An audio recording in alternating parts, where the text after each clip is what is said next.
¿A dónde está papi?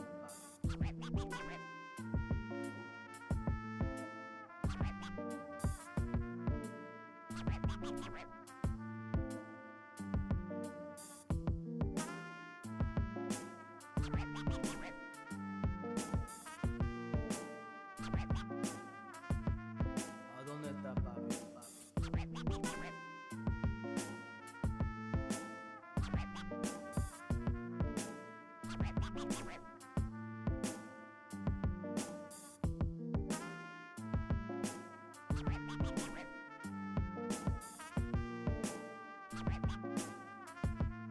¿A dónde está papi?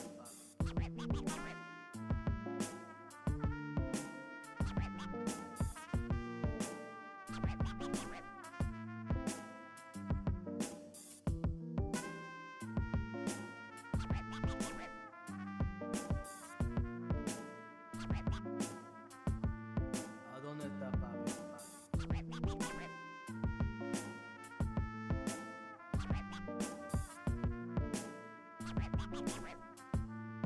¿A dónde está papi?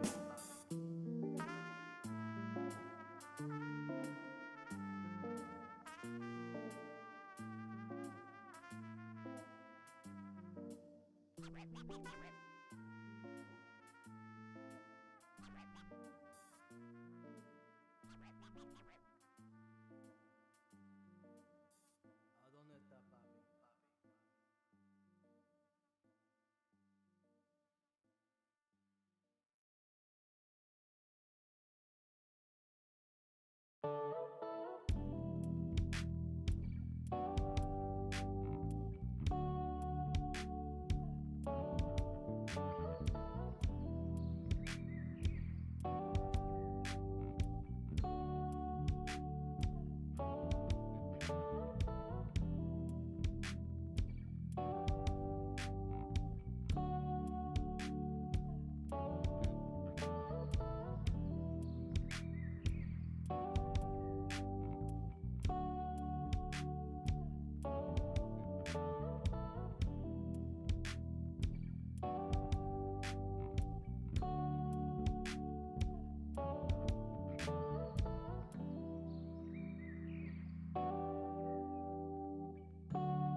Welcome. Alright. I need new stoneware. I burnt all my cookies last night on metal pans. Oof. Yikes.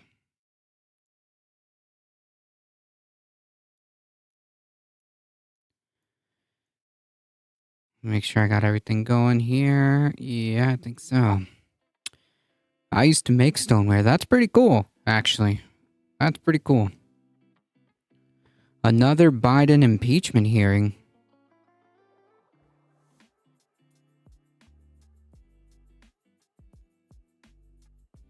I saw on another server there was another meeting regarding another one. Well, I suppose when it inevitably happens, we'll we'll talk about it.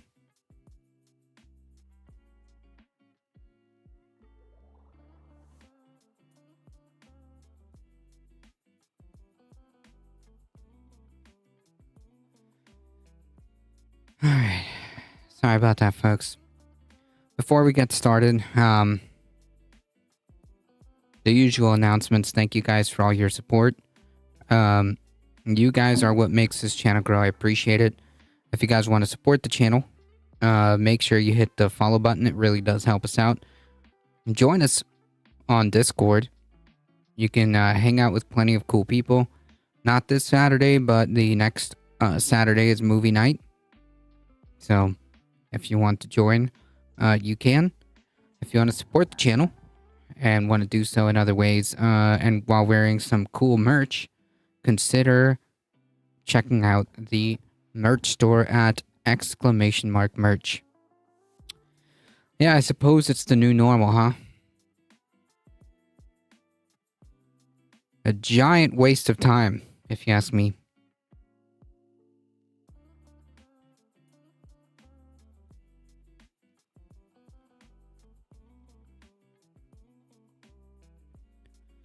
Dune! That's right.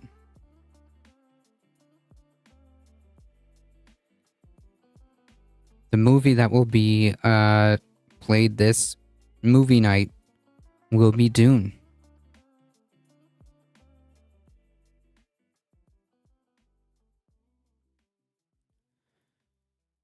Alright, folks, let's get started. I'm excited. Same.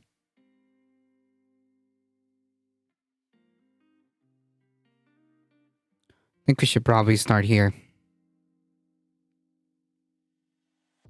This one's a good meme.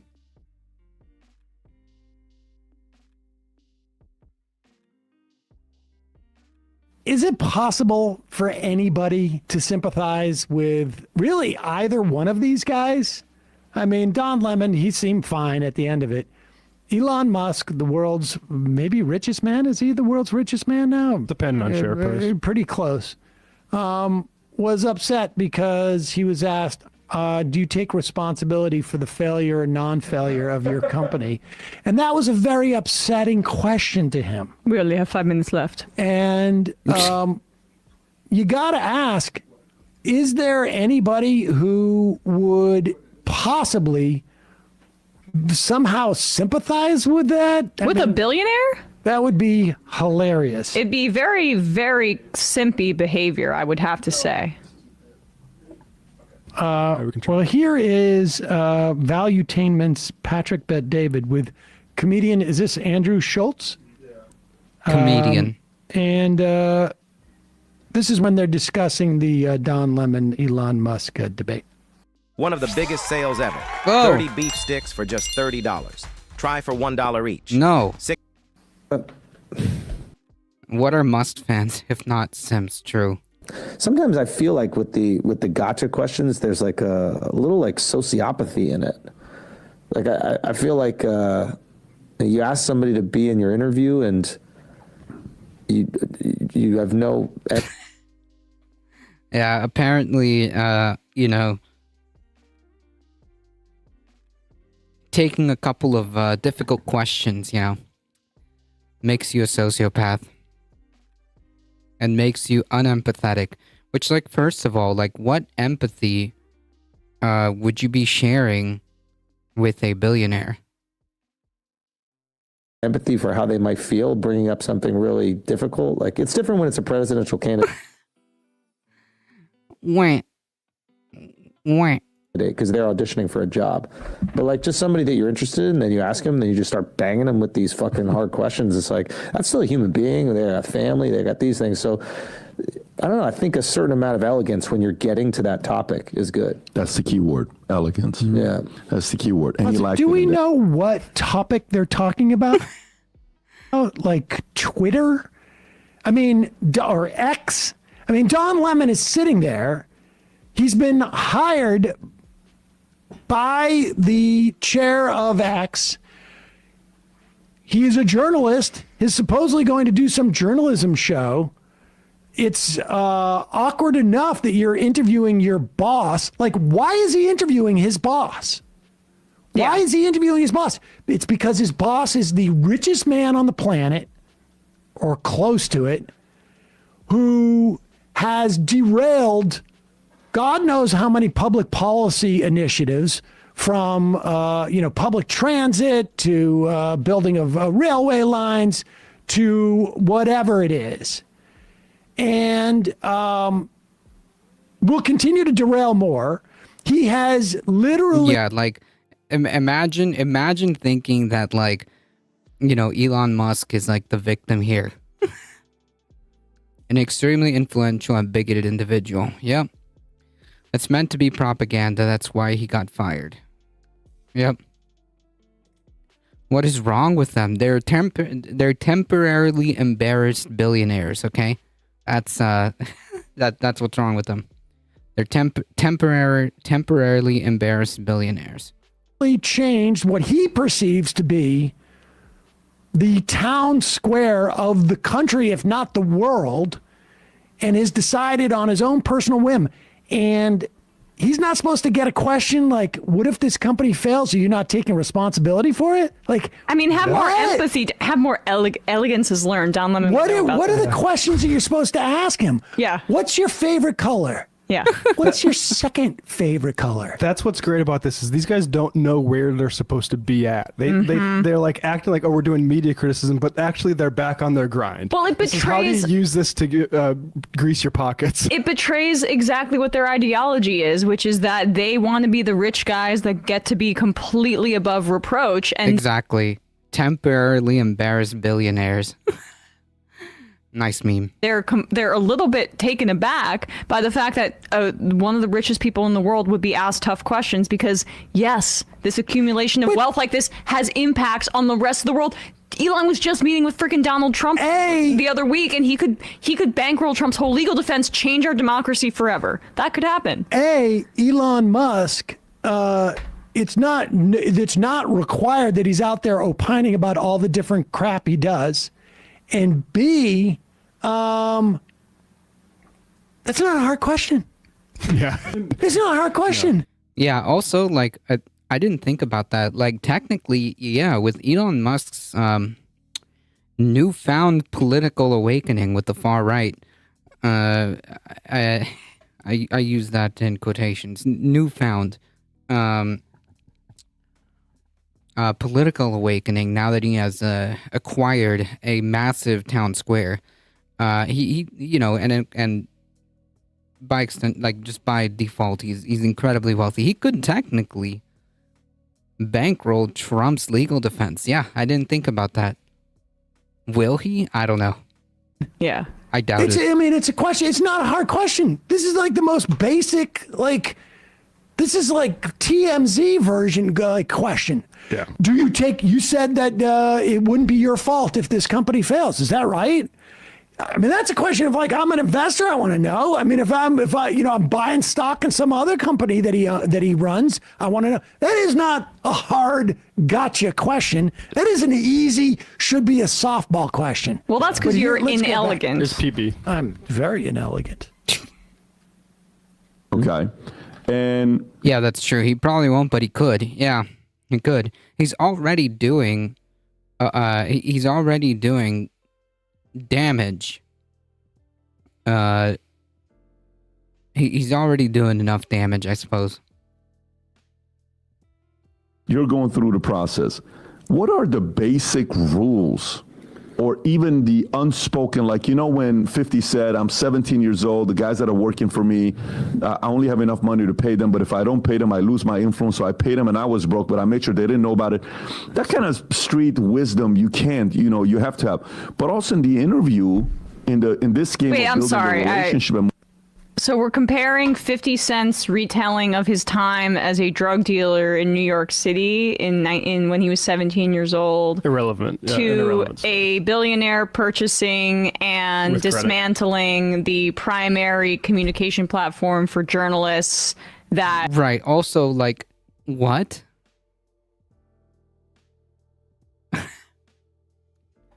Elon Musk grew up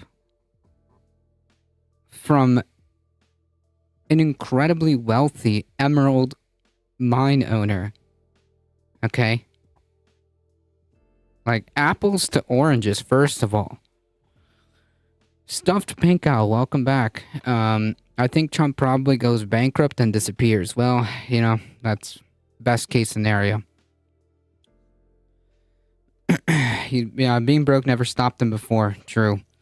Electing him bursts the bubble early. Now, if there's a downturn before the election, that's different. cropped up and is now kind of falling apart and turning into a right-wing wormhole right before our eyes. It's all the grind set. The guys that are working for me, I only have enough money to pay them, but if I don't pay them, I lose my influence. So I paid them and I was broke, but I made sure they didn't know about it. That kind of street wisdom you can't, you have to have. But also in the interview, in this game of building the relationship and moving up, you also have to be careful to not, you ask the questions, you go through some of the questions that you're curious about, but you also want to maintain that relationship, right? Yeah. What do you think are some of the... What are you talking about? Like, so you're basically just saying, don't do journalism. I don't understand. You're basically just saying, like, make sure you give baby Elon the softest of softest questions. Okay, don't upset him. Okay, he's a little sensitive. Growing up incredibly wealthy, being arguably one of the most wealthy people. Don't upset him. Maybe Jimmy Hoffa has a room Trump can rent. Rent? Approaches that Don could have taken to not interrogate Elon the way he did, so he could have had a longer relationship with Musk. You can build this stuff. Pause it for 1 second. Like, this is the attainment and the valuetainment. Yes. They should be having this conversation off air. Yeah. But it's Phenomenal. So, like, another way of putting it is, like, why didn't Don Lemon kiss his ass harder, right? Like, without sugarcoating it, like, that's basically what he's saying. It's fascinating, like the idea that Don Lemon's coming from CNN, he perceives himself as a journalist. That's why he did that. He felt like, I can't go on this platform and make it look like I'm kissing Elon Musk's ass. So I'm going to ask him the questions that a typical journalist would ask him. Bloomberg journalists have. That Patrick Bet-David is literally like, Don Lemon's not a good businessman. Yes. If he wants to maintain this relationship with this billionaire who's going to keep giving him money, why would he ask him a question that isn't completely what the question that Elon Musk wants him to? He can't even conceive of the fact that a journalist's role is to ask questions to get to the truth. He assumes that access journalism is just like your next step to, buying your second Bugatti or whatever the hell. It's amazing how he doesn't even go, his mind doesn't even go there. Yep. The way he did, so he could have had a longer relationship with Musk. You could build respect first. That's not what this is. Because I don't think Elon is against getting hard-hitting questions. Like he's hit with them every Pause it. I hate to interrupt again, but yeah, he is. He is.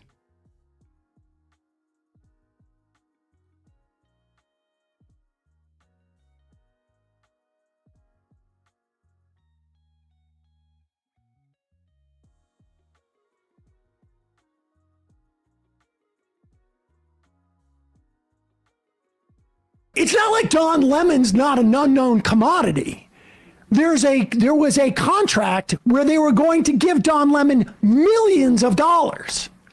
So Don Lemon has to go in there and prove what to Elon Musk. The only thing that Elon Musk wants him to prove in that interview is that you're not going to ask me even marginally.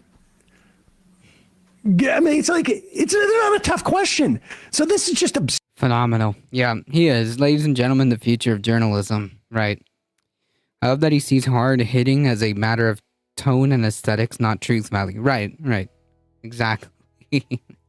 Absurd. So what is it? Was Elon like so stupid that he hired a guy like Don that was not a good reporter for? It's because when they met, I'm sure Don Lemon says, "You're great," and Elon Musk goes, "You're right.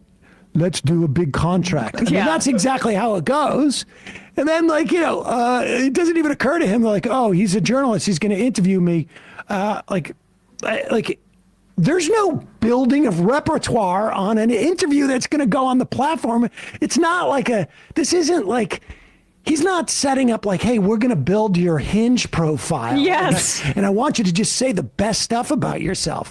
How would Don describe myself in 50 words or less? Well, my best friend Don Lemon describes me this way. I mean, that's not what's going on here. This is just absurd. I like that they have a comedian. I didn't know this Andrew Schultz guy. He looks. I think I've seen him perform. I think he's actually sort of funny. It's a weird position to find yourself as a comedian when you're like opining on this stuff. It's weird. But go ahead. I don't think Elon is against getting hard-hitting questions. He obviously with them every is. single day. Every interview, I imagine that he does, somebody's going to ask him a really difficult question. Positive. You know what? Do you know the business press? The reason why he's got to say "I imagine" is because I don't think he's ever seen an interview. Exactly. And these questions were completely mainstream questions. Yep. This is a metal shingle. Boy. The roof behind me looks like a tile roof, but it's actually a... No.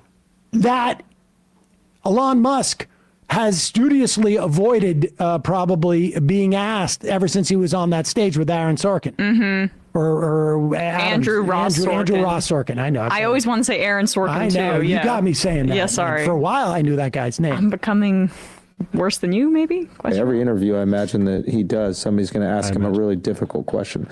But maybe build a little bit more respect. What I'm assuming is because Don had the deal with Elon, and Elon has now been positioned as this right-wing guy, and Don was this darling of the left.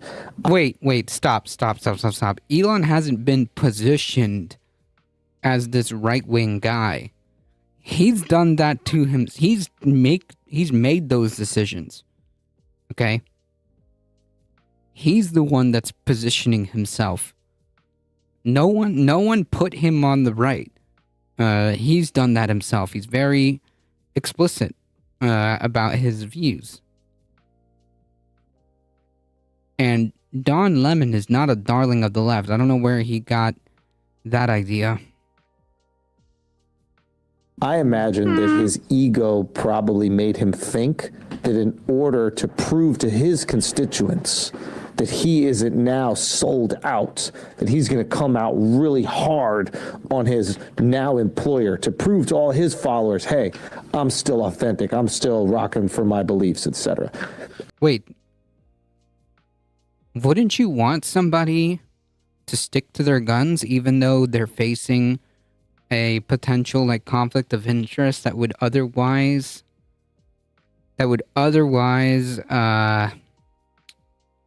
incentivize him to take a more soft position? This makes absolutely no sense. He pushed back when Elon was misinformed. Yeah, so brave.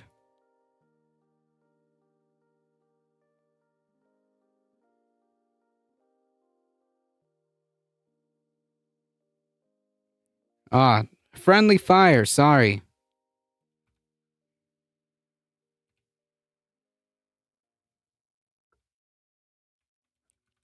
Hold on, I got you, stuffed pink owl. Friendly fire. Sorry. And maybe that was a miscalculation. Because maybe he is a really thoughtful, intelligent dude, and maybe Elon saw something in him and Can you realized pause that it? he'd be a great You know what also maybe happened? Elon and Don were at a fancy New York City party. Again, this is just complete fan fiction speculation. And Elon had a few hits of ketamine, speculation, allegedly he likes ketamine. And he got a vibe from Don Lemon that he liked. And then in the cold Spending $44 billion to prove your right-wing bona fides being positioned in a media narrative. Exactly. Sorry about that stuff, Pink Owl. I think you're good now. I hope. cold hard day, Don didn't and him didn't vibe anymore. We'll just pick up a little bit with more PBD before we get over this. But I could watch this all day. elegance when you're getting to that topic is good. That's the key word, elegance. Yeah. That's the key word. And he lacked it in that interview. And it's about, by the way, this. That's what you want out of your journalists, to be elegant. Wait, we saw this already. We didn't. Oh, okay. On a serious note, this could have been. There is not a bigger opportunity he could have had of a person that would have opened up the floodgates for him. And I don't even know how he got that opportunity. Because even if you go to CNN, Cuomo was the face for a few years, back to back to back. Yeah. Cooper was the face. O'Reilly's face. That's Hannah. Yeah, we know how we got it. Elon gave it to him, buddy. Fertility. Yes. And you know what? For Don Lemon's purposes, that's what I'm saying. He really pulled off a bank heist here. So I forgot that he also had that interview with Vivek Ramaswamy, which was contentious, where Don did a good job, and then also had and then had those comments that were offensive about female politicians, and he was left after that and had a settlement. But he's literally in record time coming back from that kind of thing because of this interview, back on with his former colleagues at CNN. Yeah, he's not right where necessarily he getting said. paid. We'll see. Well, I mean, we'll see. But like in terms of an outcome that could have happened for him, Or at least just returning to CNN's airwaves. Yes. Like he was teasing the interview on Aaron Burnett's show a few days ago. Quad Bennett, welcome. Volcano Green, welcome. Right. I mean, I think, look, the bottom line is what's interesting about this is that there doesn't seem to be even the slightest bit of notion of what journalism is supposed to look like. I mean, the idea, it's ego and this and that. Like, yeah, there's no doubt in my mind that Don Lemon was like, I've got to ask him questions that are at least marginally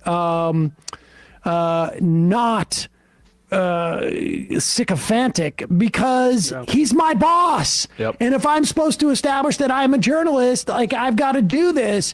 Like, in whether Don Lemon in his mind, cares or not about it, like journalism is something you practice. It's not like you don't walk around with it and, I'm Tim a journalist Pool. and therefore everything I do is journalism. No, each time you've got to practice journalism. And in this instance, all Don Lemon was doing was literally the minimum.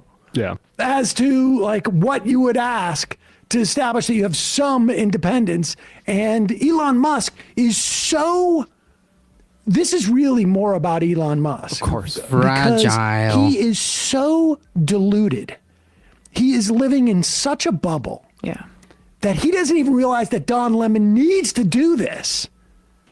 Because otherwise he will have zero credibility. Like every reason why, because Elon Musk was not a Don Lemon fan. Yeah. It wasn't like Elon Musk was sitting there going like, I know we got Tucker, but I really want Don Lemon because he's such a great journalist. No, Elon Musk was doing his own DEI thing where he was trying to show we're going to have somebody on who Elon Musk perceives as of the left or whatever it is. And Elon Musk, it doesn't even compute to Elon Musk that this guy needs to show a modicum of independence for him to have any credibility and do the thing that I actually am hiring him to do, which is to provide me, Elon Musk, with some credibility as to be willing to have multiple viewpoints on this, fascist app I have. If PBD wants to get in touch with somebody who tried an alternative strategy, which is to be obsequious to Elon and pamper him every step of the way in an attempt to do journalism, I would invite him to book Matt Taibbi on the program because it didn't work out well for him. He actually got thrown overboard just like Don Lemon did. So. Blocked. Oh, that's true. Because of Substack competitor. And Matt Wood has publicly acknowledged there were many times where he pulled punches to maintain his relationship with Elon Musk. Wow, Matt Taibbi getting out journalisted by Don Lemon.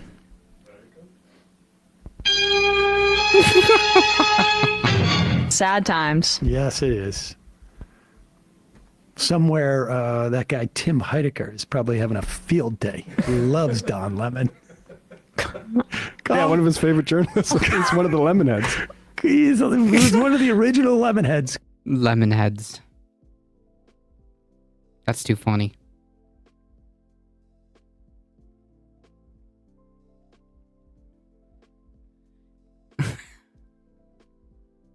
Imagine being so upset that Don Lemon decided to like throw like a couple of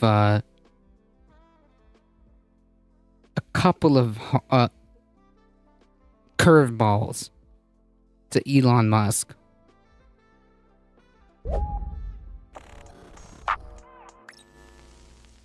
So if you live Hey Eric, how's it going? Welcome.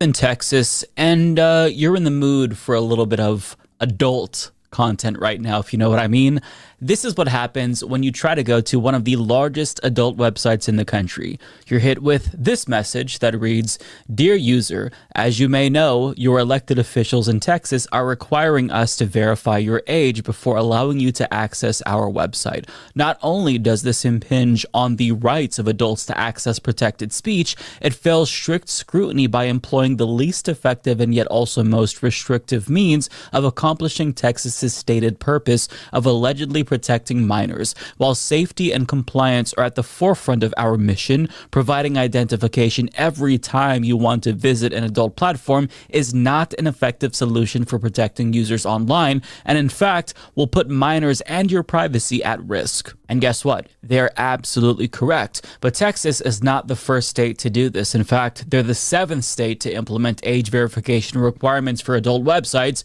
And each time a state has done this, P-Hub has responded the same way by basically saying, we're not going to offer content in these states. NBC News reports Texas is the latest in a string of states, including Montana, North Carolina, Louisiana, Utah, Arkansas, Mississippi, and Virginia, where ILO, this is the parent company of P-Hub, has restricted access to its porn sites in response to age verification laws. They add, and it's not just Pornhub. The entire portfolio of adult content platforms owned by Pornhub's parent company, ILO, including Brazzers, YouPorn, and Men.com, have also removed access to their content in Texas. Now, before we talk about the efficacy of this law, I first want us to understand how it got to this point, to where ILO, P-Hub's parent company, decided to pull out of Texas altogether, pun not intended, by the way.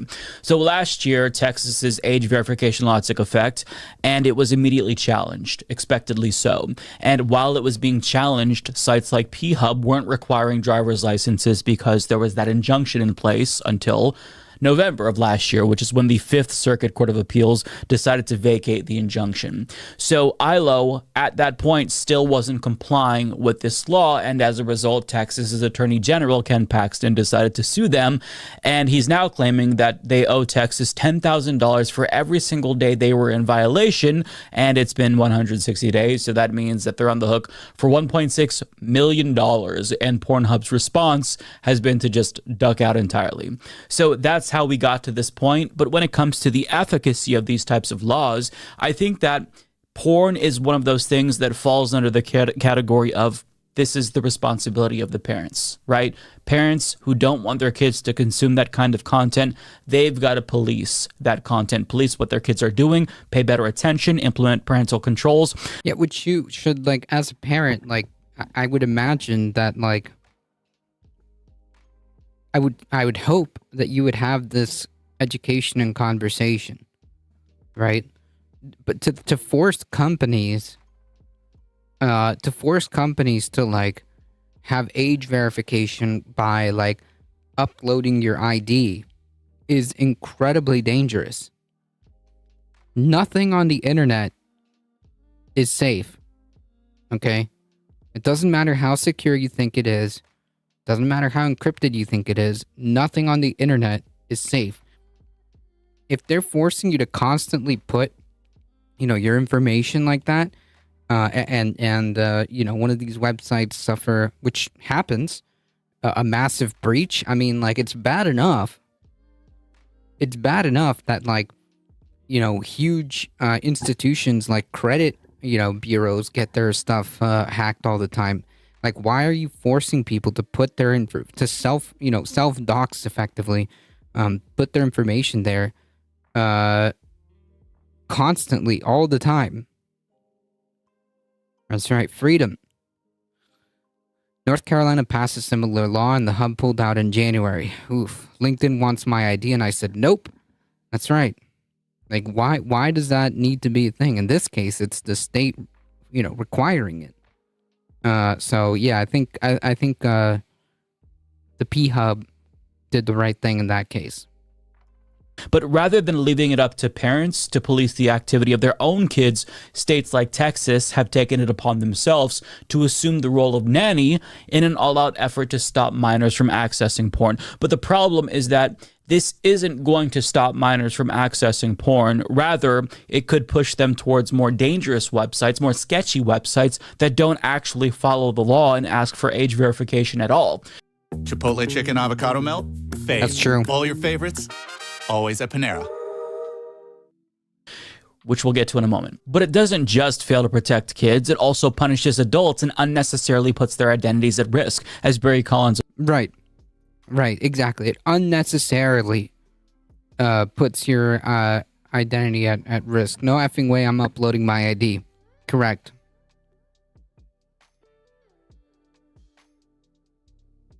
of Forbes explains, these types of laws don't mandate how driver's licenses are supposed to be stored, and that information could instantly become a huge honeypot for cyber attackers who could use that type of a database to extort registered users. Want your employer, your family, your neighbors to know that you've signed up for this porn site? Pay us $200 or else. But that's just one hypothetical issue. Another problem with these types of laws is that they are very easy to get around. In fact, Variety reports that search inquiries for VPNs in Texas quadrupled after P-Hub shut off access on March 14th. In other words, you can't keep porn from horny people. If there's a will, there's a way. Now, VPNs are widely available, and a minor could just as easily mask their IP address to access P as an adult could. So the law just isn't effective. It's useless, and adults shouldn't be punished for consuming content that's perfectly legal. But by now, Texas Attorney General Ken Paxton should know how ineffective this law is, because ironically, in his victory speech on Twitter, he got a response that kind of demonstrates why this isn't going to be as effective as he thinks. So he wrote, Pornhub has now disabled its website in Texas. Sites like Pornhub are on the run because Texas has a law that aims to prevent them from showing harmful, obscene material to children. We recently secured a major victory against Pornhub and other sites that sought to block this law from taking effect. In Texas, companies cannot get away with showing porn to children. If they don't want to comply, good riddance. But he might have declared victory a little bit too early, because as Steve Monticelli points out, one of the replies to this tweet came from a notorious sex spam bot with a pussy in bio message. Now, for those who don't know, there is no age verification requirement in Texas for Twitter. So it might ask you your age, but you don't have to input your driver's license to access Twitter in Texas. And Twitter doesn't just link you to pornographic websites, mind you. There is actual porn posted directly to Twitter, and we know this because Texas lawmaker Ted Cruz accidentally liked porn while still logged into his public account back in 2017. I think it was incest porn, if I'm remembering correctly. Wah, wah, wah. But to make matters even funnier, other Texans who celebrated the end of P-Hub in their state also learned that the war had not yet been won, even though they declared victory in this battle short term, because Steve Monticelli had even more examples in an article for the Daily Dot. He writes, Texas State Representative Nate Schatzline, who has said he believes all pornography should be banned, also celebrated Pornhub leaving Texas and received identically ironic responses. Boom. Proud to have fought all session to require online ID verification for pornography, Schatzline posted on X. Thank you, Ken Paxton, for defending our bill. We must end the sexualization of children. This is step one to taking down the predatory porn industry. Wait, the sexualization of children? Question mark? Quote, pussy in bio, a bot wrote under Schatzline's post. Texan right-wing influencers such as Sarah Fields were put in a similar situation after reveling over the news that Pornhub is no longer accessible in Texas without a VPN. Texas didn't ban Pornhub, Fields wrote on X. We placed an age restriction on it. Pornhub wants your children so bad they got mad about it and left Texas. Link in bio, another porn spam bot responded. Observers were highly amused by the porn bot spam on such posts. Puppy in bio, one joked. Another pointed out that porn is readily available on X. Yeah, so I mean, this kind of feels like the porn equivalent of George W. Bush's mission accomplished speech with regard to the Iraq War, because they thought they won, but they were reminded very quickly that you kind of didn't, though. So what's... Yeah, so like, what are they going to do about Twitter, right? Are they going to ban Twitter? Are they going to make sure that like Twitter, they're going to, if they want to stay consistent, then absolutely they should go after Twitter, right? Right?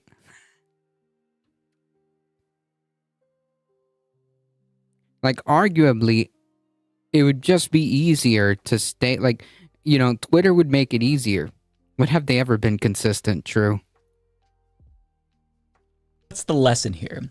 The lesson is that this policy, created under the pretense of protecting children from porn, isn't actually going to protect children. It'll just needlessly punish adults and put their personal information at risk for doing something that they are legally entitled to do.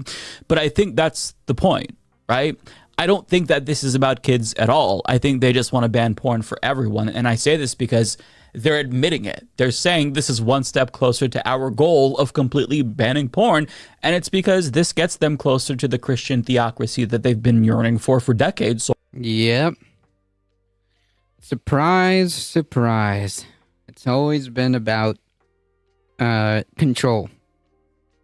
Welcome to Simulacra. I mean, of course, they just want to ban it for everyone, and it was never really about the kids. And whenever a politician says they want to protect kids, usually that's a sign that they don't want to protect kids, and they're using that as an excuse to cultivate sympathy for whatever they're trying to sell you. But Correct. It's usually bullshit. Now, rather than finding ways to improve your life meaningfully in Texas, politicians there are just like continuing to go on this moral crusade against porn, which... Do you think if you're in Texas and you vote for Republicans, this is going to meaningfully improve your life at all? And we all know that these politicians who are against porn, they consume it themselves. Like, are we kidding ourselves? Of course they consume porn. We'll be closer to Jesus. I'm sure that Ken Paxton whacked one out to porn before he wrote that tweet. So they are unserious, and people need to know that. True. True.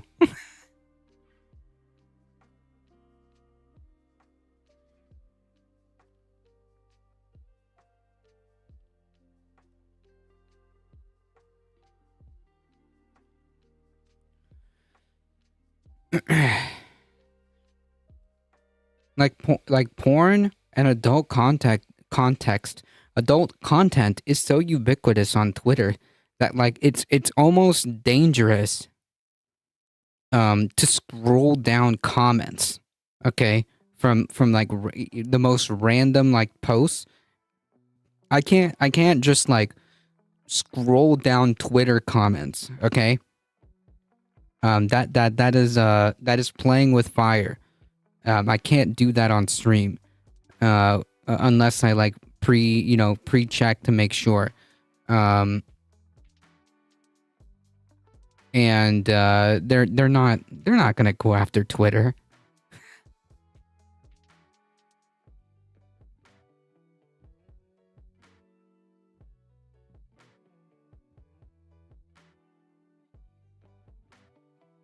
I had no idea. BRB. Yeah, like it's completely random too. Never mind like the influx of these like spam bots, you know, because Elon told us that he was gonna win the war against spam bots, right? Yeah. Never mind like those spam bots, but yeah, it's just a thing that's on Twitter. Conscious Canuck, welcome. Free from work. Nice.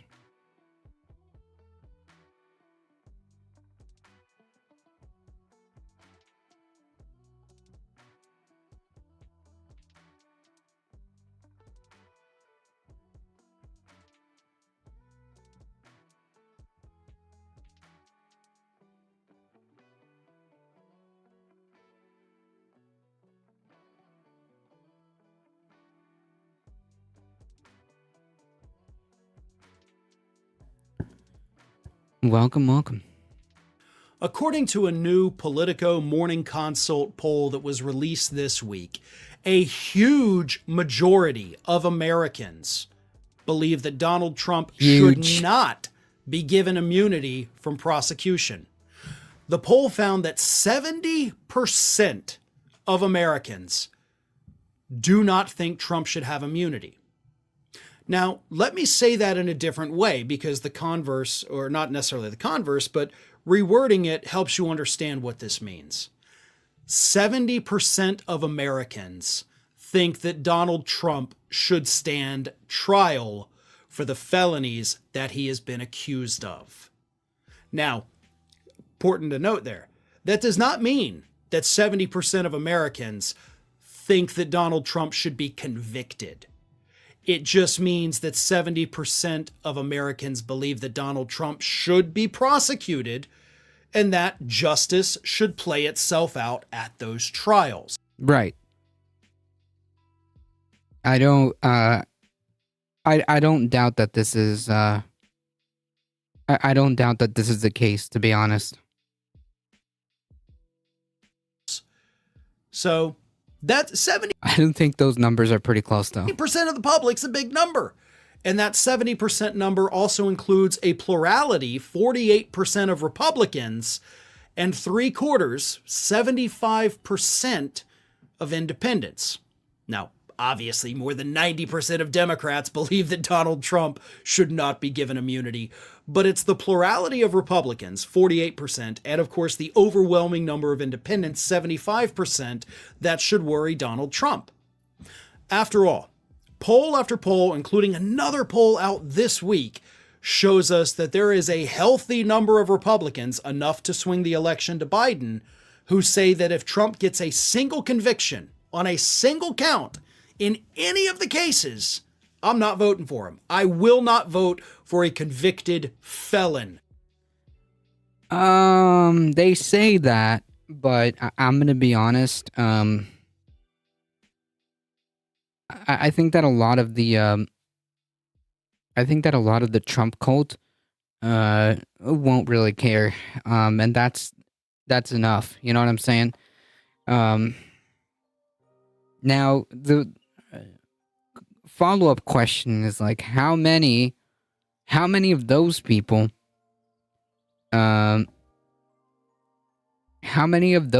will stay home versus how many of those people will versus how many Biden people will stay home? Does that make sense? The Trump cult is the 30% that think he should be immune. True. That's true.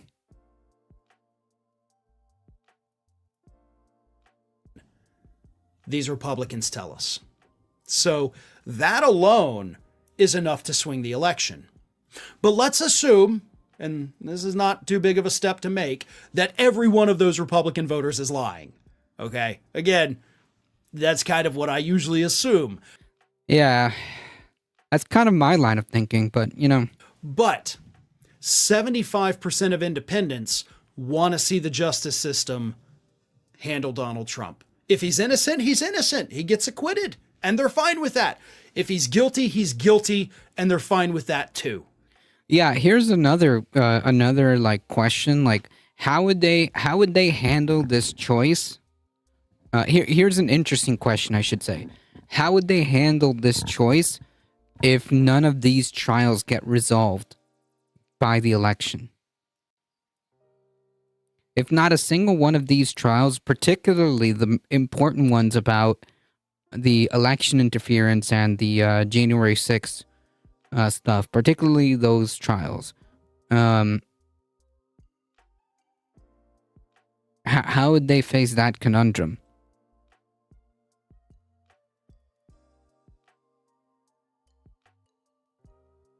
Because in that scenario, they say that they will not vote for a convicted felon.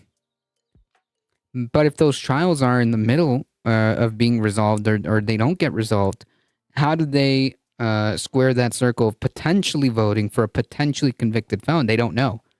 I wonder how they I wonder how they would answer that question.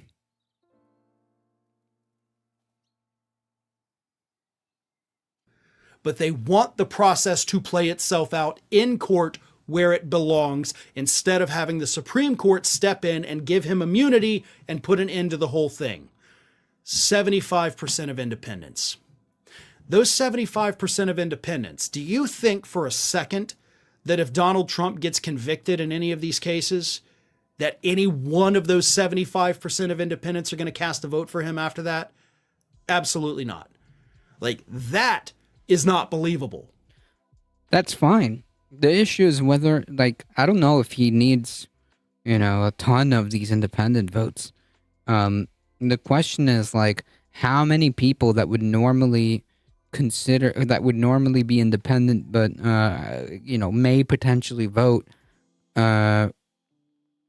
for the Democratic Party would stay home. The Republicans, as I said, on the other hand, I do think some of them will not vote for him, but I think the majority that say they won't vote for him if he gets convicted, majority of those people will end up voting for him. So that's not necessarily something I'm putting too much hope in. But the independents, if your choice is, well, this guy's really old, but this one's a convicted felon, they're going to go with the old guy. And I cannot blame them for that. So this is another reassuring poll that the American public is paying attention to Donald Trump's trials. Their votes will depend on the results of these trials. They can. And they do not want the Supreme Court to step in and stop the trials from happening. Right. But it could also be that they won't vote. Or it could also be that they'll just stay home. After 2016, I find it hard to believe in any polls. That's a silly statement. Come on. That is a silly statement to say. They won't care because Trump won't lose, and unlimited pardon power. Right? Yeah, so, like, the point being is that, like,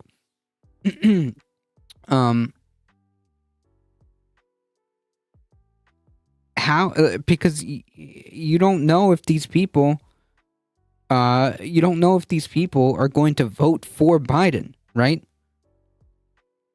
Because that's what counts. We just know that they may not vote for Trump, right? But maybe they'll just stay home.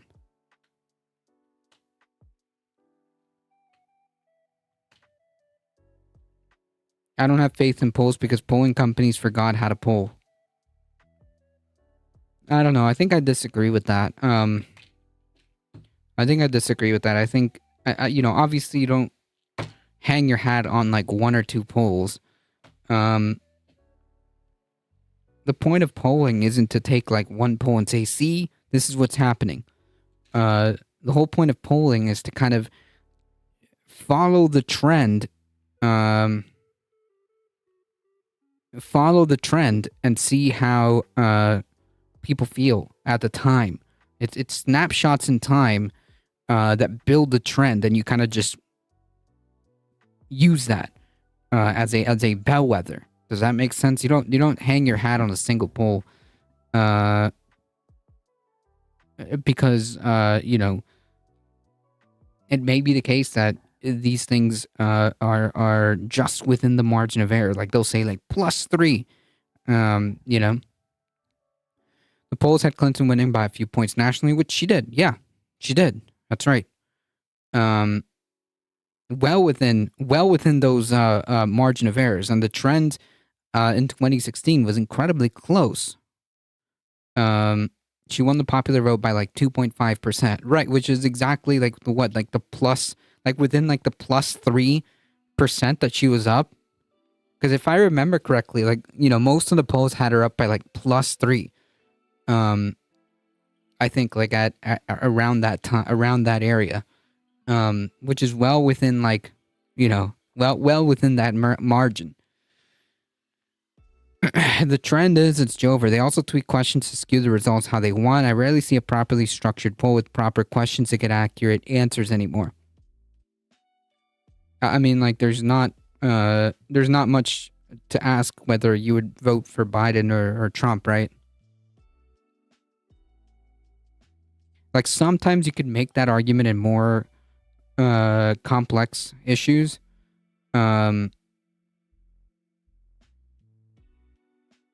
That you can, finagle the wording on, like if you make a poll, as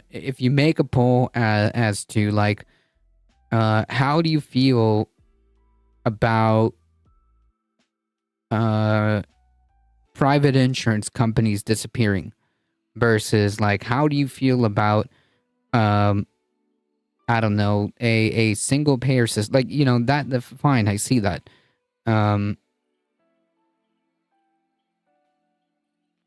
But I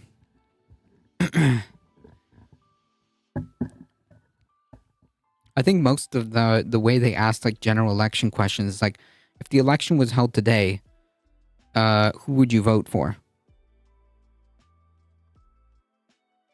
How do you feel is a crap polling question? No, I'm not. I'm shooting from the hip. That's not exactly how they word polls, but I'm saying like, do you agree in abolishing, I don't know, insurance companies versus like, do you agree with the government establishing a single payer system? Like these are examples. I'm shooting from the hip. Those aren't real polls, just to be clear.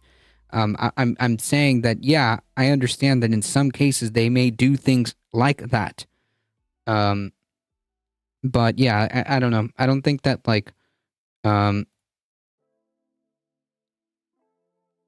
don't think that we should disregard the polls, especially when there's no real reason to in the context that we're using them for in this case.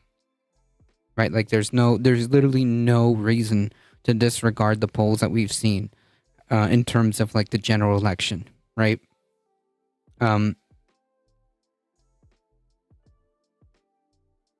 If Biden wins, by the way, it would be, in my opinion, it would be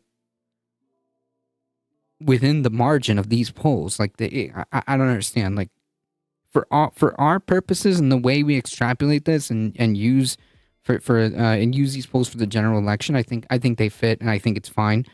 I see no I see no reason to not absorb this data. I get it, but my point is there are a lot of crap polling questions in polls lately. May be the case. I won't dispute that. That may be the case. But trends are very clear. That's for sure.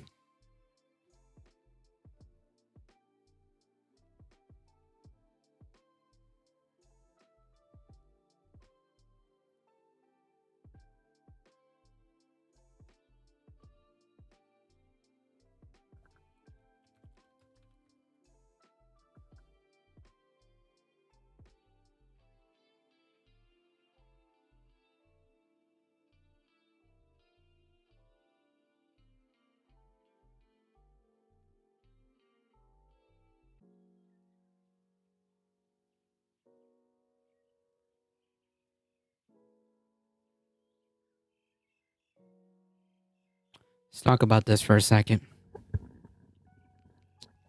Shall not be infringed. Undocumented immigrants apparently can own firearms. Wait, no, I don't want this.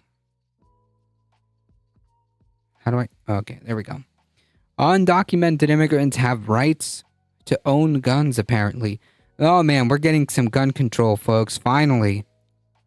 Gun control is going to be on the table.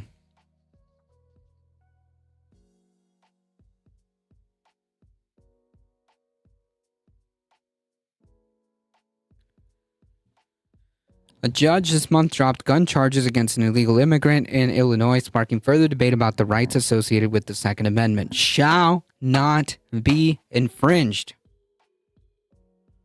The U.S. District Judge Sharon Coleman of the Northern District of Illinois referenced lower court rulings in dismissing firearm possession charges against Heriberto Carvajal Flores, who was illegally or unlawfully in the United States when he possessed a handgun in the Little Village neighborhood of Chicago in 2020.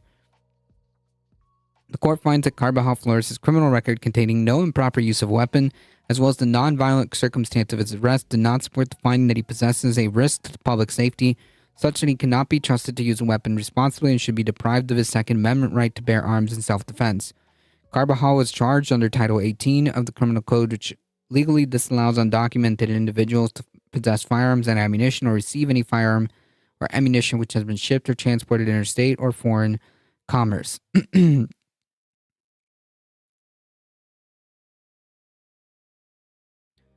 Joe, illegals can have guns, Jack. Right, like the whole point to,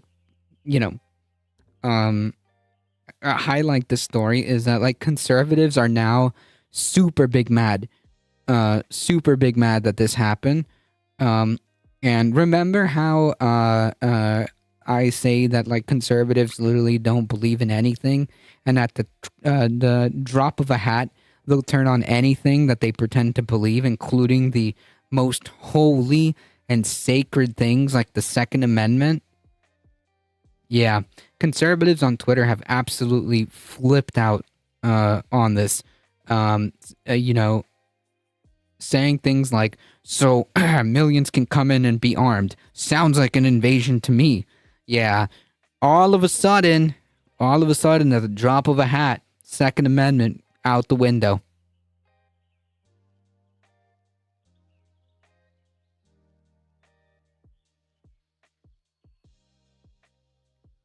Phenomenal stuff here.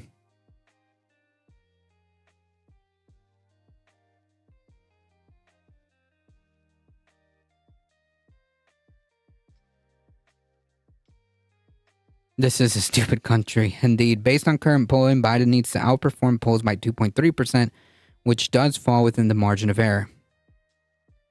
So in other words, he has to be winning by like 5%, right? He has to be like +5 consistently. Is that what you're saying? Yeah, they got mad that that trans people have guns. That's right. Then all of a sudden, we start talking about red flag laws and gun control. All of a sudden, they're incredibly flexible on the Second Amendment. You see? See how that works?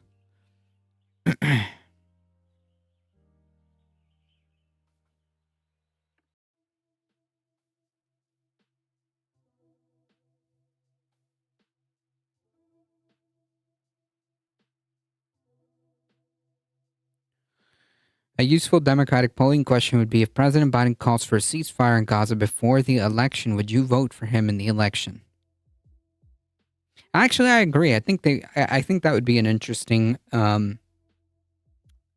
poll, simply because like we know the presumed outcome of that poll, but like to have that out there would be nice.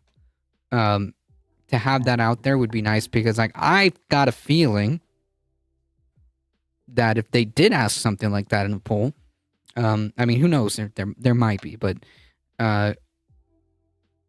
if they did ask and put a poll like that out there, I would be willing to bet that all of a sudden those numbers start to look a little better.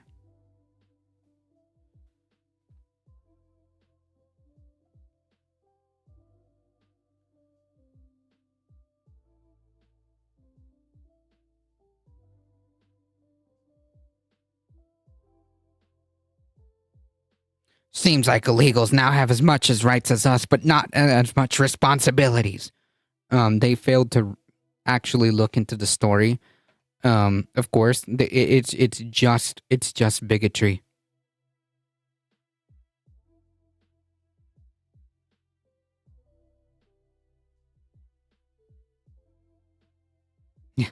Gun control about to be passed so quick. Yep.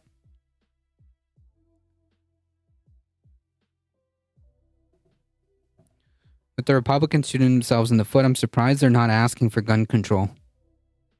They are, de facto, right? It would tell them how much energy to throw into calling for that ceasefire, whether they should do it at all. I would argue that they know. They know because they saw the results from the uncommitted campaign, and I'm pretty. Were you here? I don't know. The other day we went over an article where Joe Biden is seething that his poll numbers aren't doing so good after the whole genocide thing, and he's even seething and mad that people are angry at him over this. So like they know the campaign is very well aware as to what the issue is. It could not be any more clear, since the, especially with the uncommitted campaign, it could not be any more clear. You don't need the polls to understand. You don't need the poll of like whether or not you call for a ceasefire would it increase your chances. To know that. It would just be nice to have that one more data point out there, but the campaign knows. The campaign knows at this point. There's no doubt in my mind that they are not aware of this. It is now, 2 weeks from April, and 6 months, 7 months, about half a year from the election. About, right? No, hold on. I'm doing math wrong. About 7 months. We're about 7 months away from the election. I mean, we saw from the article yesterday that they don't even acknowledge Gaza as an issue for his re-election. Yeah, but they know. They're big mad, but they know. I think you have too much faith in the DNC and the Biden campaign. No. I mean like they have acknowledged that they know. Here. It's gotta be. I think it was yesterday.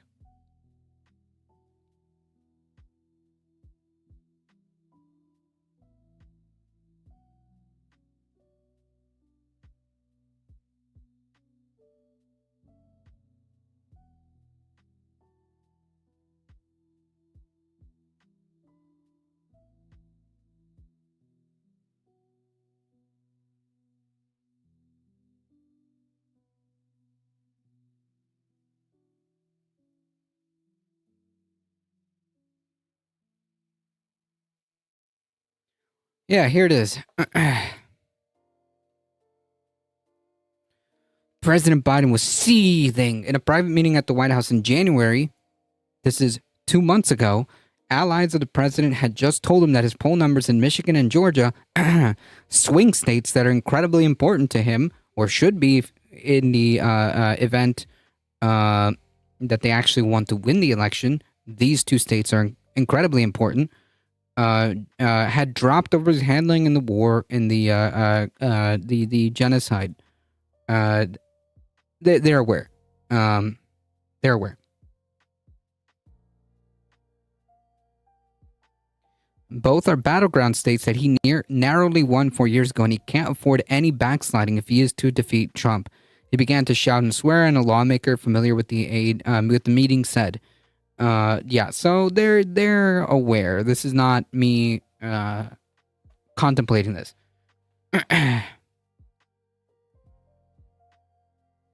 This is not me contemplating, you know, or trying to read the minds. They're telling us this. They're aware. Behind the scenes, they know. They know what the issue is. Yet almost every press release they have where the subject comes up, they keep shooting themselves in the foot. It proves the Israeli lobby has more influence than their constituents. That's a freaking problem. That's a whole other problem. You're right. I'm not going to even argue that. I'm not even going to argue that. You're right. So maybe, I don't know, change? Because if you don't, then, like, you're going to lose. So either you are going to concede that, I'm talking as the Biden campaign. Either you're going to concede that the Israeli lobby is more powerful. The Israeli lobby is more important. Netanyahu is more important. Or you want to win the election. That's it. Speaking as the Biden campaign. But yeah, no, I completely agree with you. The question is now whether or not they want to set that aside. I'll set this aside. Bring on the guns. Yeah. I know, Heat. I know. But yeah, anyways, I believe that they're well aware of what's going on. So yeah, apparently now Republicans or conservatives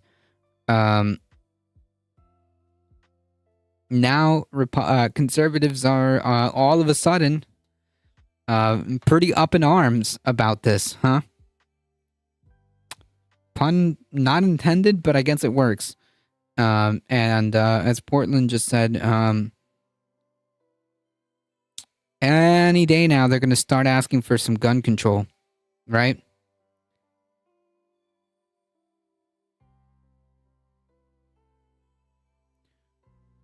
I don't understand. What I don't understand about this ruling, a lot of criminals who are U.S. citizens aren't allowed to own guns.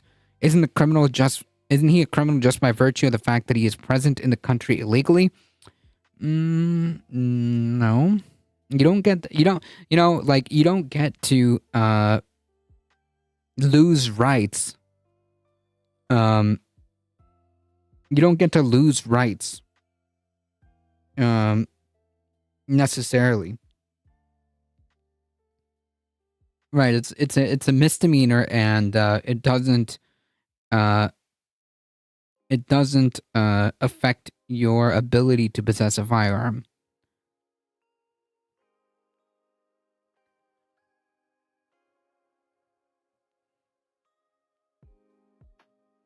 Like, being an undocumented immigrant doesn't mean that all of a sudden you don't have freedom of speech, right? Does that make sense? Just because you're an undocumented immigrant doesn't mean you lose the right to be protected from unlawful search and seizures, right? Does that make sense?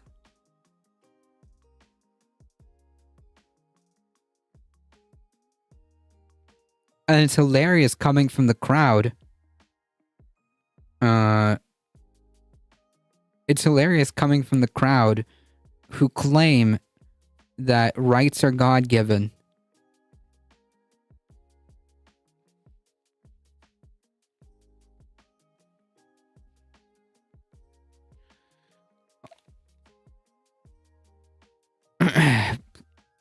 Yes, also you'd have to be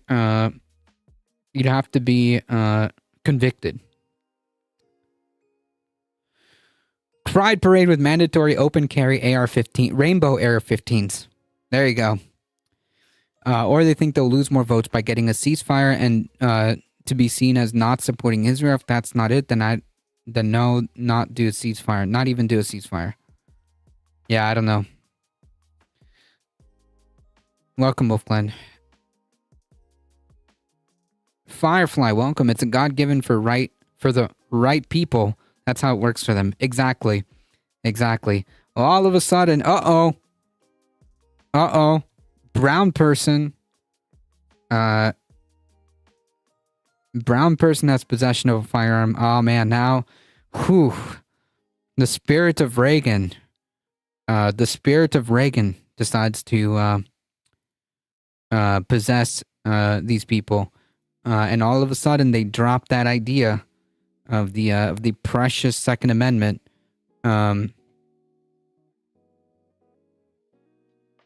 What's the difference between undocumented and illegal? I think Heat gave a proper response to that.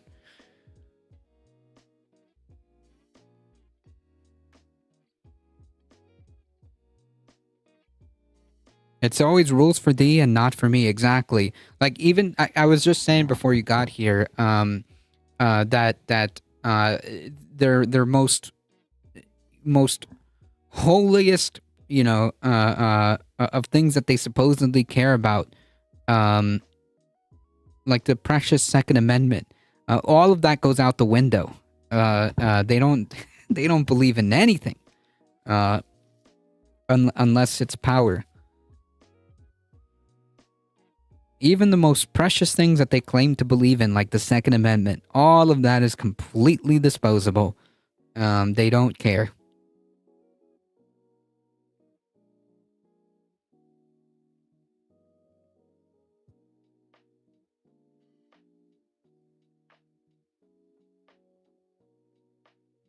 The defendant who contended the firearm was possessed for self-defense and protection of property during the time of documented civil unrest in the spring of 2020 has never been convicted of a felony, a violent crime, or a crime involved using a weapon.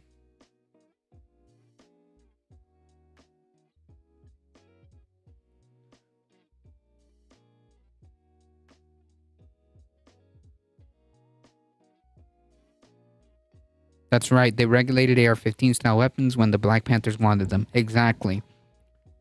It was darling Ronald Reagan, who is a staunch supporter of gun control, when black people decided that they wanted to exercise their Second Amendment. They made it clear when Philando Castile was executed by a cop for illegally possessing a gun, they didn't say shit. Correct.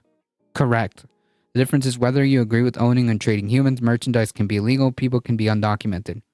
That's a great add-on to that. Thank you, Conscious Canuck.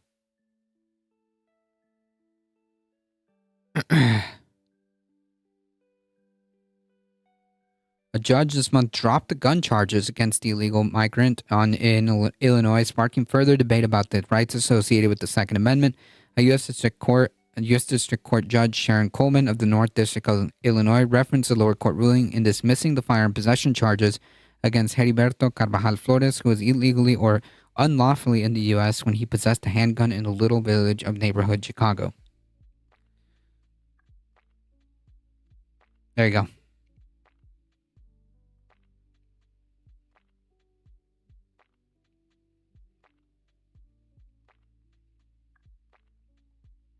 I look forward to the rights new gun control legislation that will undoubtedly show up.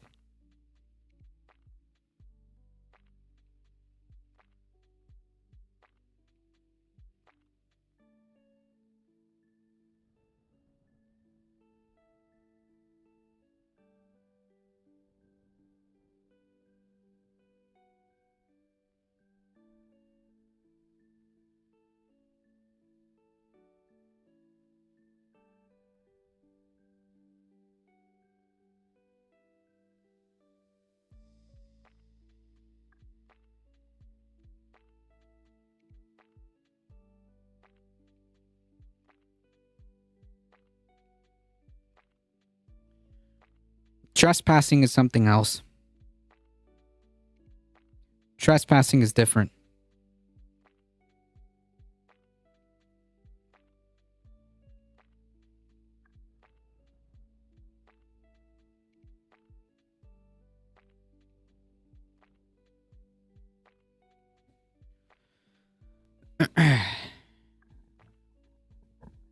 Shifting gears really quickly, judge clears way for Trump to appeal the ruling keeping Fani Willis on Georgia 2020 case. A judge overseeing the Georgia 2020 election interference case cleared the way Wednesday, today, for Trump and other defendants to appeal a ruling allowing Fulton County District Attorney Fani Willis to remain on the prosecution. Superior Court Judge Scott McAfee's ruling means defense attorneys can ask the Georgia Court of Appeals to review the judge's decisions to not disqualify Willis or dismiss the indictment over her romantic relationship with Special Prosecutor Nathan Wade. It will be up to the appeals court to decide whether to hear the matter. The judge said he would continue to work in the case to get the case ready for trial by addressing other matters in the meantime. But while Willis had made clear her determination to turn the page from weeks of embarrassing headlines, the judge's decision to greenlight the appeal allows defense attorneys to keep at the forefront allegations of impropriety that threaten to damage the public's perception of the prosecution. Just wanted to point that the statement that people can't be illegal is false. Undocumented. Does that make sense?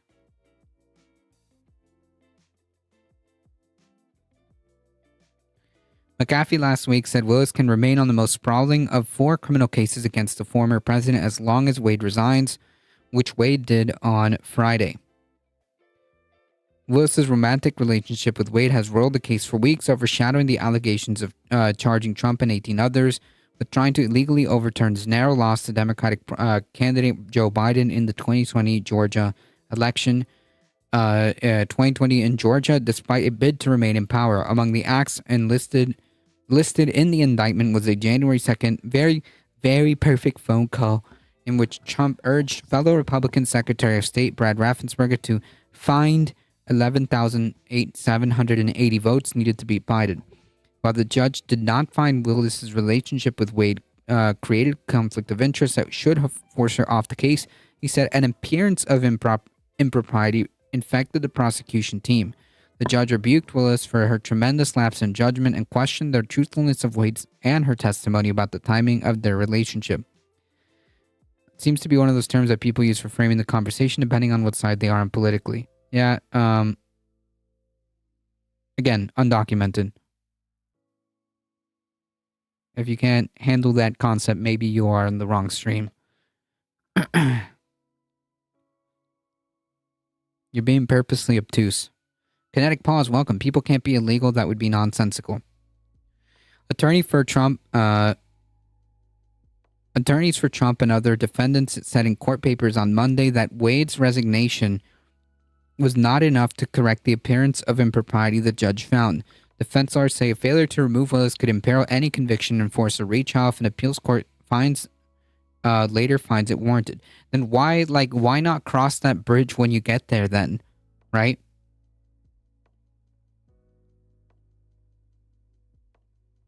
Like, how would you, you're on the presumption that your client is innocent.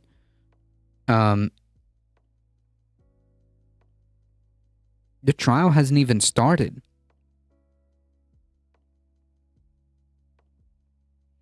Trump attorney Steve Sadows called the judge's decision to allow the appeal highly significant.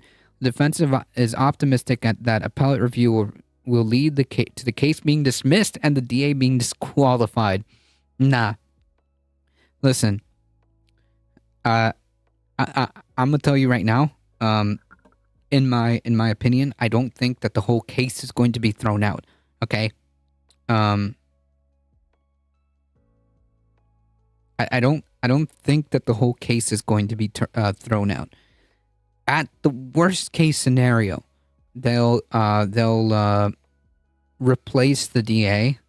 You know, if it's really that bad and they lose the appeals, then they'll replace the DA. But to say that then that would justify the charges being thrown out or the case being thrown out is ridiculous. Jeff DeSantis, a spokesperson for the DA, noted in a text message that the case had not been put on hold, adding the prosecutors will work to move it forward to trial as quickly as possible. The DA's office will only comment on the appeal and court filings. Trump said he pleaded not guilty and has denied any wrongdoing. The presumptive Republican nominee for the 2020 presidential election has characterized all criminal cases as an effort to hurt his bid to reclaim the White House. Yeah, unfortunate name. Defense attorneys allege that Willis paid Wade large sums for his work and improperly benefited from the prosecution of the case when Wade used his earnings to pay for vacations for the two of them. Willis and Wade acknowledged they engaged in a romantic relationship, but they rejected the idea that Willis improperly benefited from it. Willis and Wade insisted that they didn't begin dating until after he became special prosecutor and the relationship ended in the summer of 23. They both said that Willis either paid for things herself or used cash to reimburse Wade for travel expenses. Wade has offered his resignation in a letter to Willis on Friday, saying that he was doing so in the interest of democracy and dedication to the American public and move this case forward as quickly as possible. My prediction is that she'll win the case but lose her re-election. Man, quite frankly, I would trade that. I would make that trade if I was her. If I was Fannie Willis, I would be completely okay with that. That I would be completely okay with that outcome.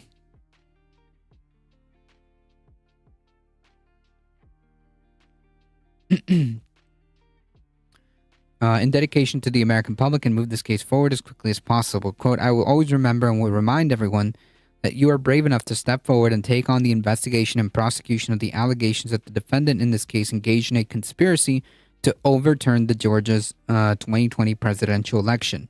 Willis wrote in a letter accepting his resignation. The case is separate from the 2022 election interference case brought by special counsel Jack Smith and Washington federal court. The case is currently on hold while the Supreme Court weighs Trump's claim of presidential immunity, with oral arguments scheduled for next month. Cool. Nice. So we'll keep following this, as we get more updates. Are they going to appeal? Yeah. But I don't know. I don't see this going any further.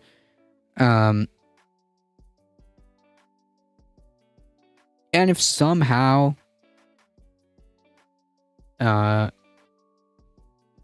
manages to get all the way through the appeals case, like, I think that the worst thing that could possibly happen is that they find they get a new DA to try the case and it goes forward anyways. I don't know. But I seriously doubt that I seriously doubt that much more is going to happen here. I guess the question is whether or not Trump has enough delay, whether Trump has enough delay tactics left to make sure that this case doesn't get resolved by the election. That remains to be seen, but we'll keep an eye out on this case nonetheless.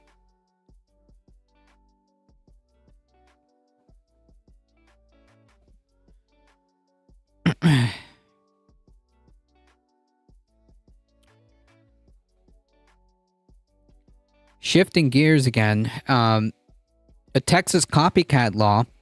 Iowa lawmakers send bill making illegal immigration state crime to the governor's desk. Ah, yes. Well-known border state, Iowa.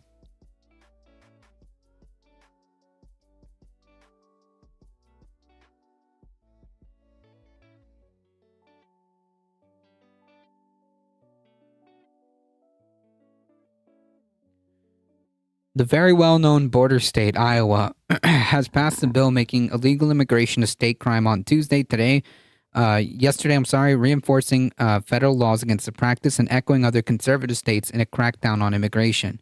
Senate File 2430 passed the state House 64-30, sending the measure to Kim Reynolds, who is expected to sign it to law. The bill makes illegal entry into Iowa a criminal misdemeanor and enables state courts to order deportations, as well as allowing law enforcement to escort people to border ports of entry to ensure they leave the country, matters that have historically been left to the jurisdiction of the federal government because that's who takes care of this. Right, someone might take their corner or something. Representative Steve Holt, floor manager for the bill, said he pursued the legislation because the federal government was not doing enough to stop illegal immigration. Again, the well-known border state of Iowa.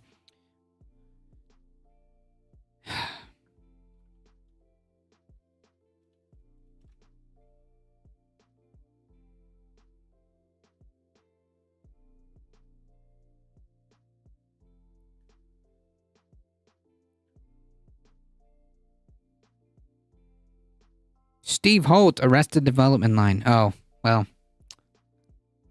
Unfortunately, I have seen like very, very little of Arrested Development, so I wouldn't get the reference. I did not get that reference. Quote, the status quo of federal government failure is unsustainable, Holt told the Des Moines Register. I believe that in order to protect our communities from brown people, we must push the envelope, and that is what this legislation does. If Reynolds signs the measure, it would take effect July 1st. It shares similarities with the Texas bill, it's a copycat, which a federal judge paused late Tuesday after dueling orders, allowing it to briefly go into effect earlier in the... Oh, okay, so now it's back to being paused. Nice. Jesus, wait, that's enough to make your head spin. So, like, it was let go, it was allowed to go into effect, and then, like, immediately it was paused late yesterday. I guess that must have happened after the fact, or maybe during stream. Jesus. Consider the most harshest anti-immigration law in the country, Texas has before allows a state to imprison an illegal immigrant for 20 years or deport them. It allows Texas law enforcement to search and detain any person suspected of crossing into the state illegally, which nothing could possibly go wrong there. Critics of the Texas bill say the law could lead to civil rights violations and racial profiling. No doubt. And the Mexican government has already said it would not accept any deportations from the Texas government. The White House on Tuesday called the Texas law another example of Republican officials politicizing the border while blocking real solutions. Yeah, the Mexico-Iowa border is too porous. True.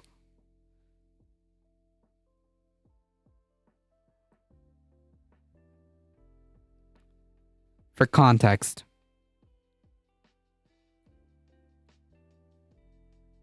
yeah.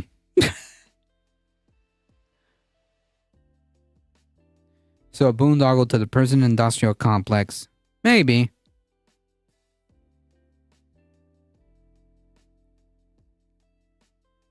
Although personally, I don't know. I think the main goal was just to get like, you know, the brown people out of here. The main goal here is xenophobia.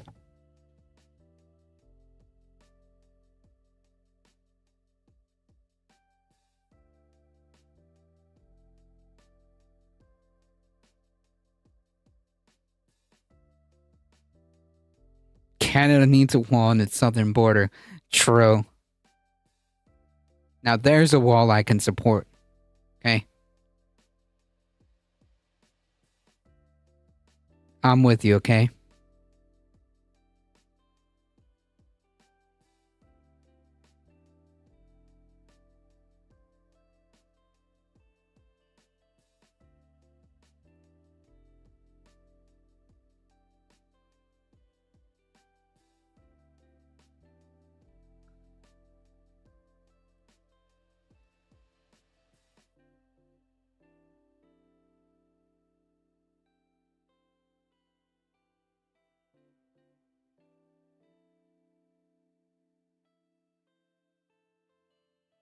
Yeah, I think you do need a big northern border.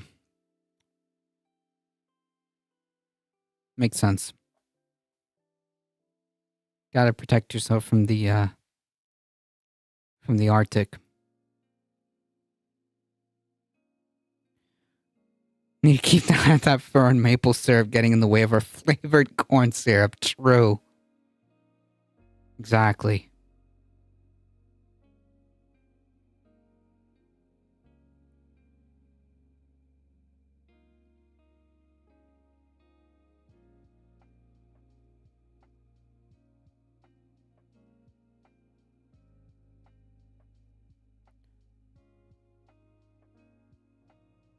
Oh, the northern border to the U.S. Gotcha.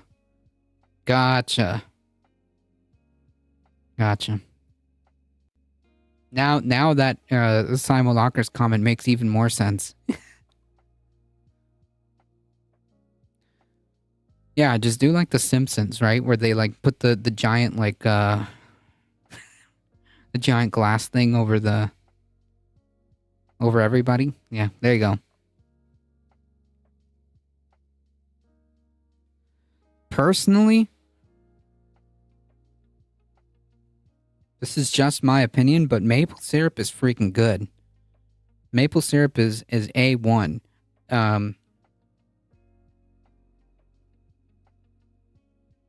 Maple syrup is A1, especially on French toast or on pancakes. Yeah. Especially on pancakes.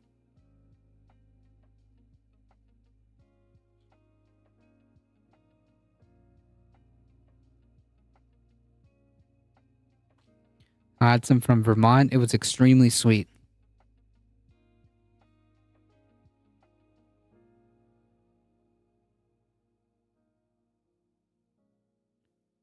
Getting some on the bacon? I'm so hungry right now. Me too. That's why I'm thinking, like, that probably explains, like, why I go on, like, these random, like, food tangents on stream, because, like, it's, like, right around dinner time. And it's like, it's pretty close as it is to dinner time. So sorry. Yeah. Anyways, I'm not disagreeing with any of these food takes. Okay. Not on waffles though. Whoa. No. Hold on. We're equal opportunists. Okay. It's okay. We're equal opportunists. You can put it on waffles too. Waffles are great.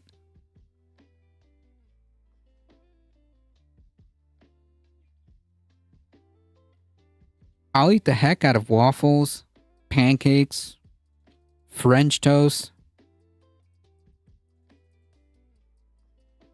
whipped cream on waffles. I have not had that. You haven't lived until you had the first season dark maple syrup on banana pancakes? Banana pancakes.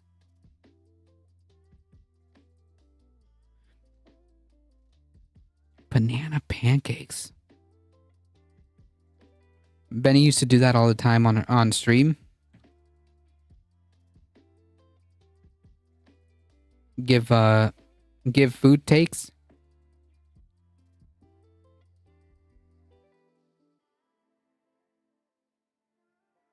I hate banana stuff. Oh, just start talking about food? Gotcha. Sometimes, like, it just depends. It really does. Like, you know, I don't like banana cake, or banana bread, but sometimes, like, the context matters when it comes to banana. Like, just eating banana, the fruit by itself, that's not too bad. That's not too bad. Sweet sharp flavor with the smooth creaminess of the pancakes. Maybe. I'll have to try it. I'll have to try it. I'm sure some people like it. Yeah, it's one of those things where, like, I'll have to try it.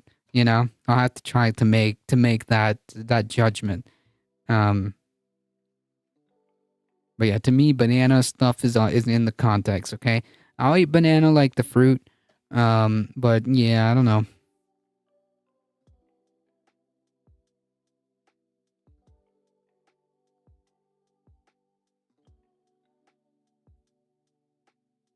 Weird people. Peanut butter and banana sandwich.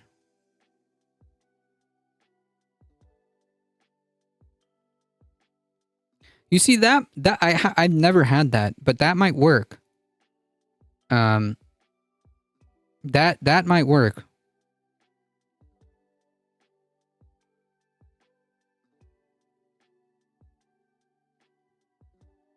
I'll have to try that too.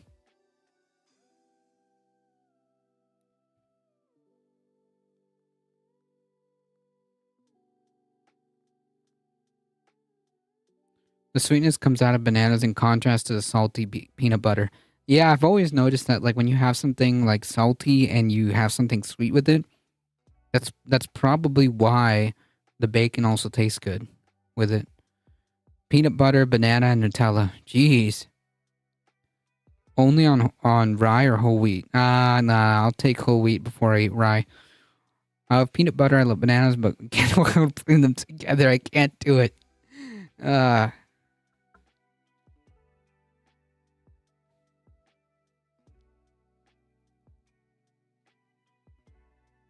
Rye is the best bread. Nah, you gotta hit me with the for sandwich. You gotta hit me with that like sourdough.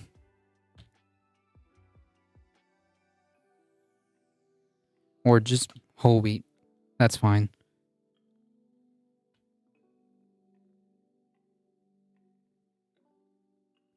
Whole wheat is fine. I'm not too picky.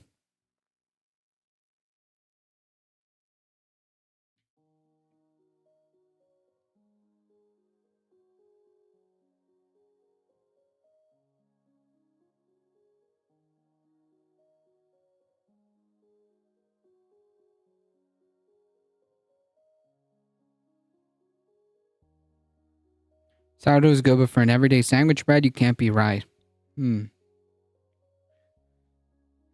I might have to do another revisit then. Italian is good. Alright, folks, we gotta finish this. I'm already getting messages that that dinner is almost ready. And here we are talking about bread and bananas and maple syrup and peanut butter. Alright. Whew. Alabama lawmakers have approved a sweeping anti-diversity, equity, and inclusion bill. Nice!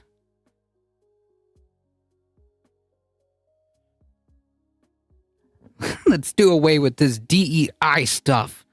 Alabama lawmakers on Tuesday really solving the problems, right? Really solving the state's problems, huh? You know, never mind, you know, the never mind how bad, you know, poverty is or anything like that. Never mind how bad education is in Alabama. No. We got to solve the real issues like diversity.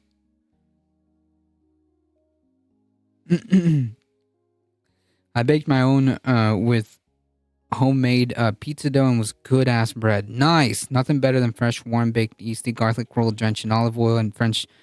Whew. I gotta keep going. That's a good one. That's a good one. Whew. Garlic rolls drenched in olive oil with garlic and Parmesan. Yep. It's getting steamy in here. True.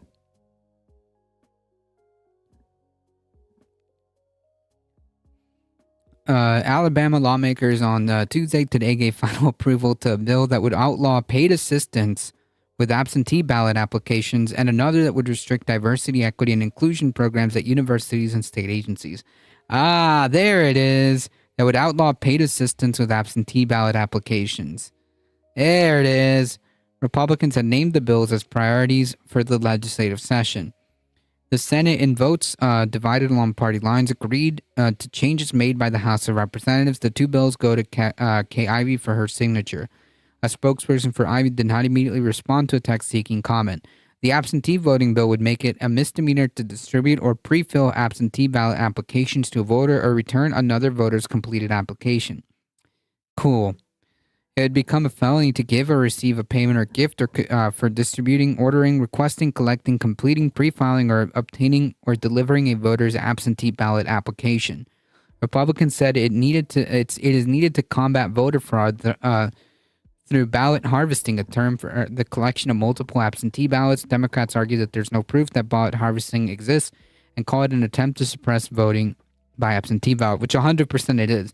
Because like whenever you see these supposed ballot security measures or election integrity bills, that's really what this is. It's an attempt to suppress the vote.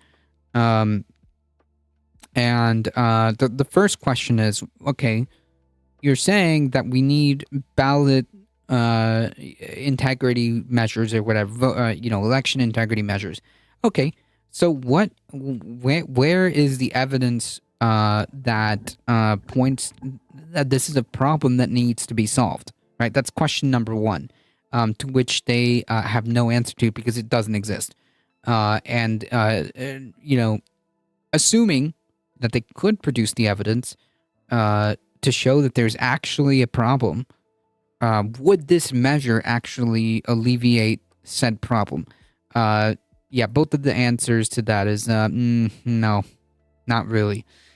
Wow, so much for the senior vote. Quote, any person can still get help with anyone's application, but no part of the application can be pre-filled. That's all. That's all? Said Senator Garland Grudger, the bill's sponsor. There's a lot of pressure, and some people say, I want you to vote this way and give them an application. You can't do that, and you have to have it blank. How do you know that's even happening, first of all? Democrats and several advocacy groups said the legislation is aimed at trying to make it harder for people to vote by absentee ballot, which is 100% the case.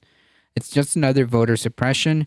It's a mean of suppressing certain people from having the ability and right to access to the free flowing of the vote.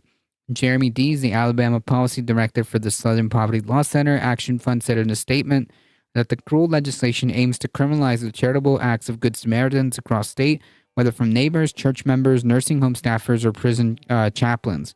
Republican lawmakers across the country have pushed initiatives that would restrict diversity, equity, and inclusion efforts, also known as DEI.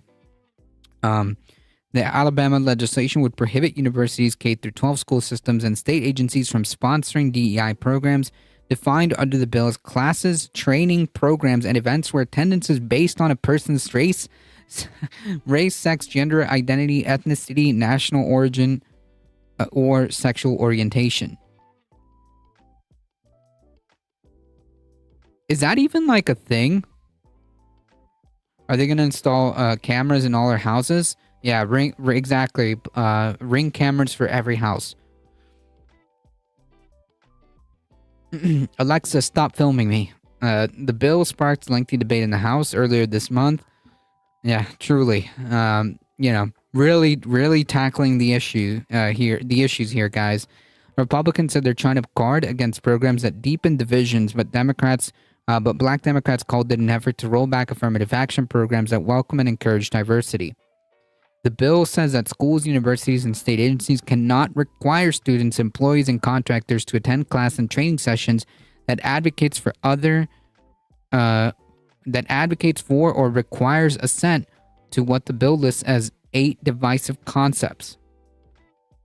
The list of banned concepts include any individual should accept, acknowledge, affirm, or assent to a sense of guilt, complicity, or a need to apologize on the basis of his or her race, color, religion, sex, ethnicity, or not. Jesus Christ. Like, the massive victim complex here is phenomenal. Like, it's actually astounding.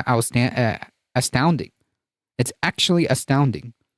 The victim complex on display here.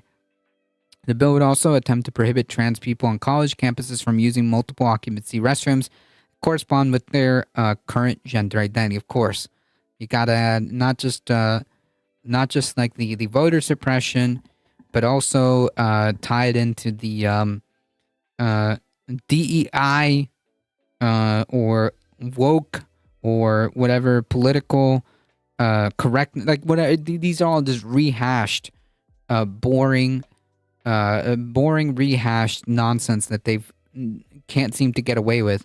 And then, of course, the transphobia as the cherry on top, right? The legislation says colleges and universities shall ensure that every multiple occupancy restroom designed be designated for use by individuals based on the sex that the person was assigned at birth. It is unclear how the requirement would be enforced.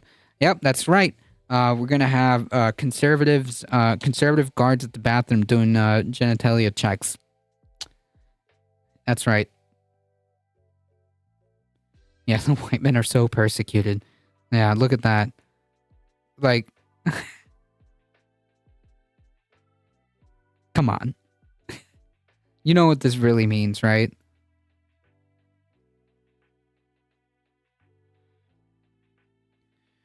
Also, the paranoid homeowner of the top-tier home security is complete with Wi-Fi connected camera arrays and 24/7 monitoring by outsourced call centers.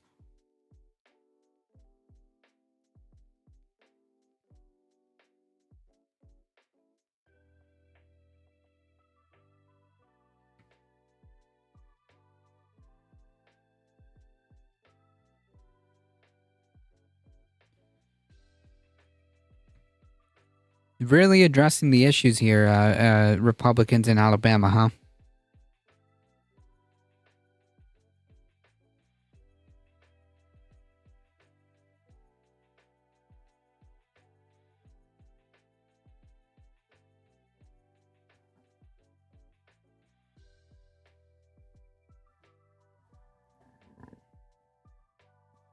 All right, folks. Unfortunately, that is all the time I have today.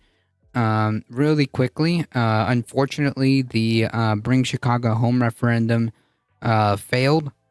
The referendum would have given the Chicago mayor and the city council voter approval to raise the real estate transfer tax on properties worth more than $1 million. We talked about this. Johnson predicted it would give him $100 million a year in revenue, and unfortunately, this did not pass. It would have lowered the tax to 6.60% for properties worth less than $1 million, which would be a 20% decrease. Raise it to 2%, so from 0.75 to 2% for properties worth 1 to 1.5, and a 166% increase, which is a 166% increase. Raise it to 3% if worth more than 1.5 million, which is a 300% increase from 7.5 to 3%. So unfortunately, that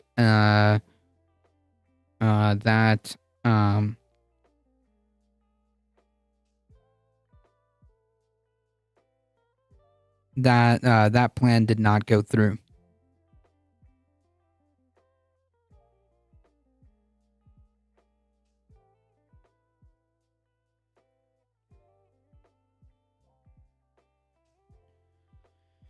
All right, folks, it is time for me to actually get some food. Thank you all for hanging out. I appreciate it. Thank you for your support. You guys are what makes this channel grow. I appreciate it. If you enjoy the content, don't forget to hit the follow button. It really does help us out. Join the Discord. As I said at the beginning, there's phenomenal people there. The best people. Okay? And there's also monthly movie nights, so if you want to join, you can do ! Discord and join there. Make sure you hit the follow button.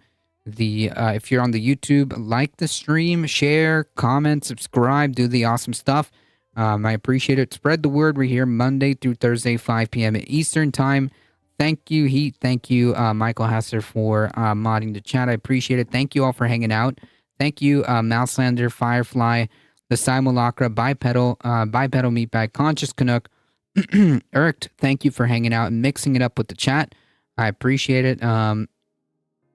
Stuffed Pink Owl, thank you so much. I appreciate it. Wolf Glenn, thank you so much. I appreciate it for mixing it up in the chat. Portland, thank you. I appreciate it. I think I got everybody that I could see. I appreciate you guys for hanging out. The spice must flow. That's right. Dune, exactly. Not this Saturday, folks, but the next one, okay? So you have plenty of time. Not this Saturday, but the next one. So you have plenty of time, okay? I appreciate it. Thank you, guys. You guys, again, are what makes this channel grow. I appreciate it. As always, folks, please stay safe. Please take care of each other. I love you all, and I hope to see you guys in the next one tomorrow, 5 p.m. Eastern Time. See ya.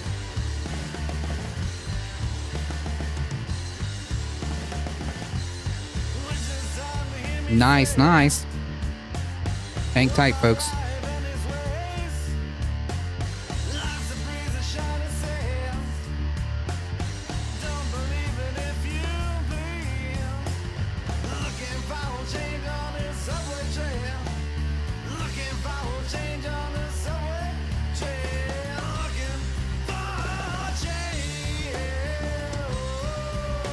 Hang tight, folks. We're heading out in 5, 4, 3, 2, 1. Bye-bye.